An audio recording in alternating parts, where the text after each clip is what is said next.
It is the story that won't go away. Just how long will this fortnight away from the footy field be for the South Sydney Rabbitohs? Michael, where is the situation as we speak right now? Yeah, well, Jason Demetriou's job is safe for now. What South Sydney, the power brokers, wanted to see over the weekend was some fight, that the players were playing for the coach, and something that wasn't what we saw the week before against the New Zealand Warriors. They were diabolical that week, and they got the response that they wanted, and it was enough to save Jason Demetriou. They go into the bye, then they'll play Melbourne away from home into Penrith.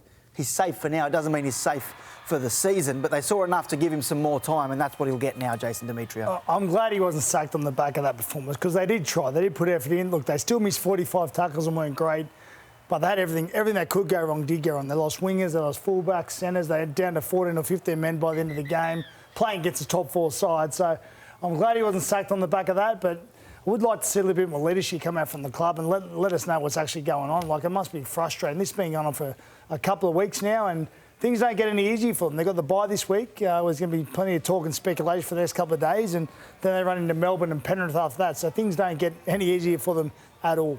What did you see Saturday night, Gus? Yeah, well, plenty of energy in the team. I said all week that the idea that Jason Demetriou would be sacked, win, lose or draw after that game was fake news. I think it was created by the media, for the media, hoping that if it did happen, someone got the exclusive first. I don't think that's the way it should be reported. And if it was, in fact, the administrators are saying we were looking for an improved performance, then which administrator came out during the week and said that prior to the game? Why are they saying it after the game, if in fact they're saying that as well?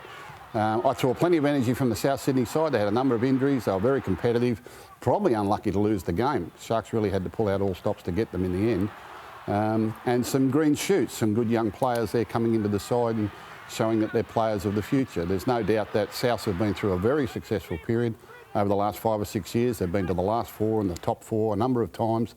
Haven't won the premiership for them yet, but it's hard to hold on to such a successful era, and they probably haven't planned for this period as well as they should have. But there are some good young players in that club coming through, and I think they should persevere. From a club's point of view, do you think there should be some more, I suppose, acknowledgement of what's going on? We hear all this speculation, all this talk, whether it's coming from the media, who it's come from, we don't know, but we haven't heard anything from the club to put any of it to bed. Other than Blake Solly come out and say, no, he's safe for the moment, we haven't actually had anyone coming out saying we're looking for this coach, we're looking for that coach, or he's safe for the rest of the year. Well, he didn't say that before the game. No, that's right. They allowed the media to trick along all week with this story. That's exactly what I'm saying. So from a club... Everyone was under... If you're in the general public, you're thinking, well, gee whiz, if they get beat, he's exactly gone. Right. The big build-up for the press conference after the game, well, he comes in, well, are you sacked? No one said anything to him. Do you think there should be more leadership at the club telling us what's going on, or you reckon that's just the way it is? I don't know what's happening internally, but publicly it's been a disgrace.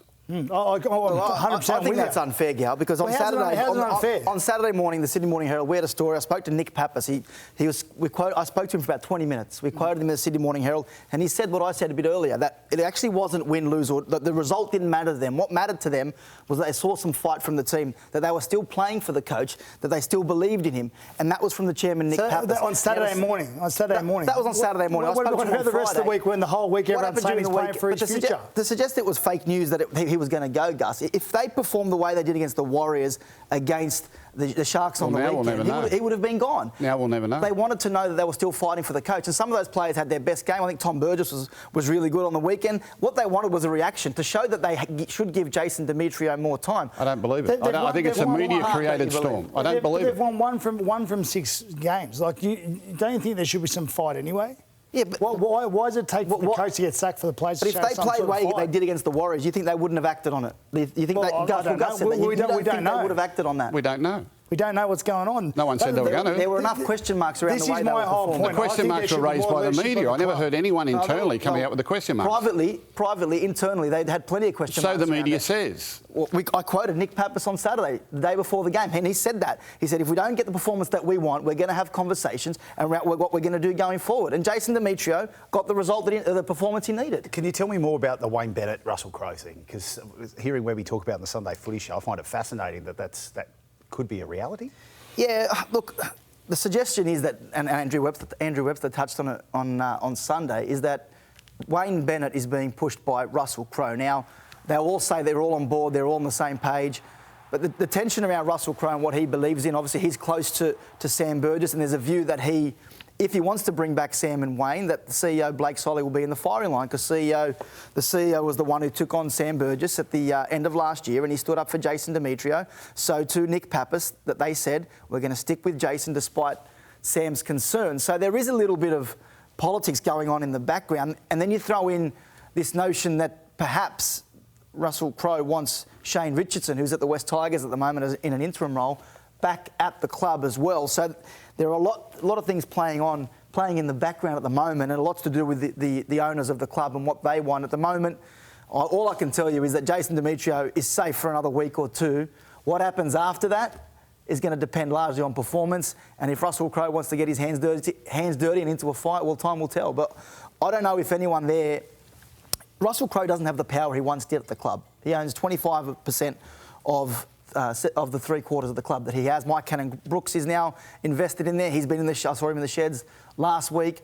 I don't know if anyone is up for a fight with Russell Crowe over where they go in the future, but there's no doubt Wayne Bennett is being looked at as an option if things don't pan out with Jason Demetriou over the coming weeks. Right. And Malmeniga's still ready to jump into an interim role if it pops up? Well, the club denied that they did anything formally. Well, he can't anyway, Kenny. The Australian coach can't coach at club level unless he gets permission by the game. Isn't that right? I don't think they will, Gal. I don't think they will either. So if he's not the interim, if they do sack Demetriou in the next couple of weeks, they're looking for a coach.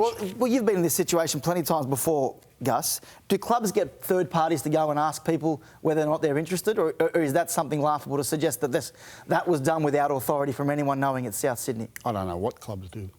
I've never been involved in that. You've never been... Well, in terms of removing a coach, bringing coaches in, what happens? Is it all fair in love and war, everyone does their own thing, or the power brokers call the shots? You keep it to yourself. Don't tell anyone what you're doing. Yeah. A quick one. Gal mentioned that it's the Storm next in Melbourne for the South Sydney Rabbitohs. What I don't do is fake news. I don't do fake news. And there's a lot of it going on at the moment, Gus. There's a whole lot. I thought the scuttlebutt session was later. Yes. You honestly don't believe he was gone? No. Well, where is he today? I'm not... Obviously, they performed. He's coaching today. They performed. What all happened? Right. Are you saying if they didn't perform that he wouldn't have got sacked? 100%. Will he be coach against Melbourne? Yeah, he'll be coach against Melbourne for sure. All right. Tough road trip down there too.